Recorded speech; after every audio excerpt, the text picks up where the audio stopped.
Chapter 1. He carried them the way a man carries the dead, silently and with his whole body. The names of those who had not made it through the first summer. The names of those who had survived the first summer only to fall in the second or the third, hollowed out by fever and bad water and labor that did not end with the light. Pedro, the rope maker from Mahon, who had been locked in the stocks for 3 days in the July sun for the crime of looking an overseer in the eye, and who had walked out of those stocks a man with something broken behind his gaze that never mended. The names of those beaten for daring to ask when their indenture contracts would end, as though the asking itself were a kind of theft. The women who had buried their children in this sand and gone back to the indigo rows because there was nowhere else to go and nothing else to do.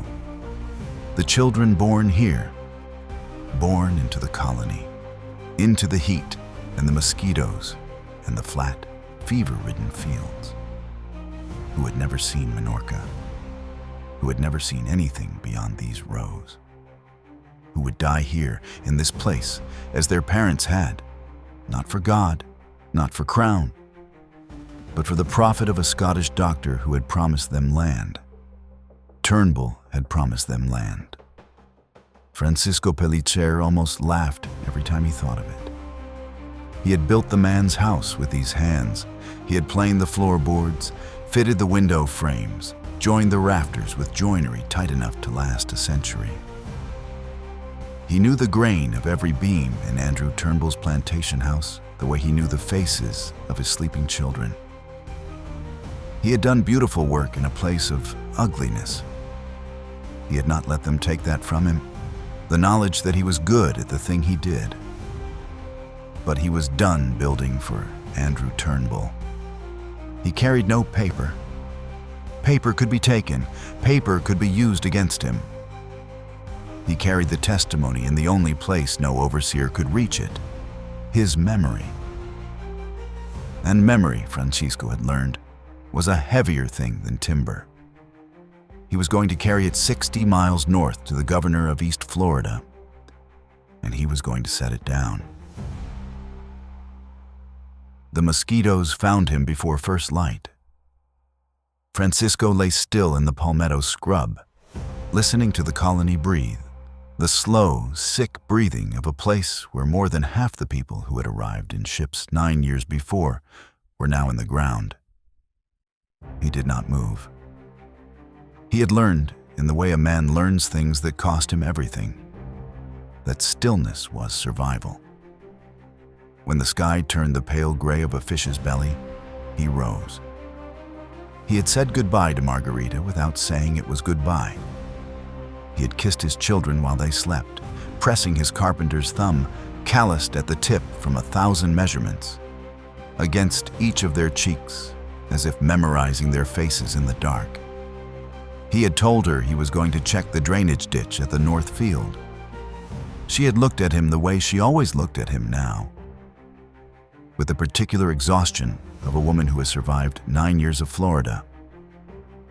And she had not asked questions. Perhaps she had known. Perhaps she had not wanted to know.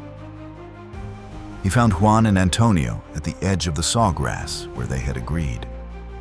3 men, no provisions beyond what they could carry in their hands, no weapons beyond a belt knife, no map beyond what Francisco had built in his memory. Every creek crossing, every rise of ground he'd walked in the service of Turnbull's indigo rose. "Anem," he said quietly. "Let's go." They did not speak of what would happen if the overseers found them before nightfall. The road north, if it could be called a road, was more rumor than fact. A track pressed into the sand by the occasional British supply cart, swallowed on either side by cabbage palms and live oaks draped in Spanish moss so thick it muffled sound. The morning air was already thick with heat, the kind of damp Florida heat that sat on a man's shoulders like a hand pressing him down. Francisco set the pace. long strides, deliberate. The stride of a man who had spent 9 years measuring and cutting and fitting, who trusted his body to know the work even when his mind was elsewhere. He kept his mind on the governor, Patrick Tonin. A British man, yes, but a man who had shown by small signs that he held no love for Turnbull. A man who might listen. By midday, the sun was a hammer. The sawgrass cut their legs where the path narrowed and disappeared. Antonio had turned his ankle on a route crossing a creek and hobbled without complaint. The insects were relentless, biblical in their numbers, a constant high whine that Francisco had long ago stopped hearing, the way a man stops hearing the ocean. They rested in the shade of a stand of oaks and drank from a clear running creek, cupping the water in their hands. Nobody spoke. There was nothing to say that was not already understood. Francisco looked north through the trees.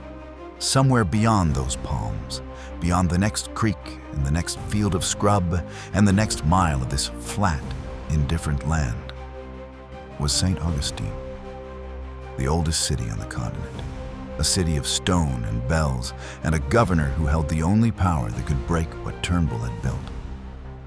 60 more miles, perhaps 70. He had walked worse in Minorca as a boy, carrying timber down from the quarry in the summer heat, and he had not been carrying anything this heavy then. He cupped one more handful of water, straightened, and nodded to the other two. They walked. My father never spoke of his father, not once. No stories over dinner, no photographs on the wall, no name passed down as a middle name or a toast at holidays. Just silence. The particular kind that a child learns not to question. It wasn't until I was an adult, tracing our family's genealogy through faded records and digitized ship's manifests, that I finally found him. His name was Petros Bathanis. He came from Kalamata, a city on the southern tip of Greece that fired the first shot of the Greek War of Independence. A place that knew something about the cost of freedom long before my grandfather ever did. Somewhere around the turn of the 20th century, Petros boarded a ship with his cousin Gust and crossed the Atlantic. They passed through Ellis Island, turned west, and ended up in the mines of Utah.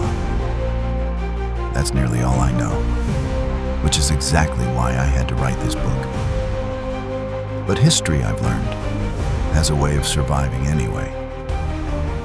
When I began pulling on the thread of Greek immigration to America, I expected to find my grandfather's era, the great wave of the early 1900s. What I didn't expect was where the thread actually began, not in the 20th century, not even in the 19th.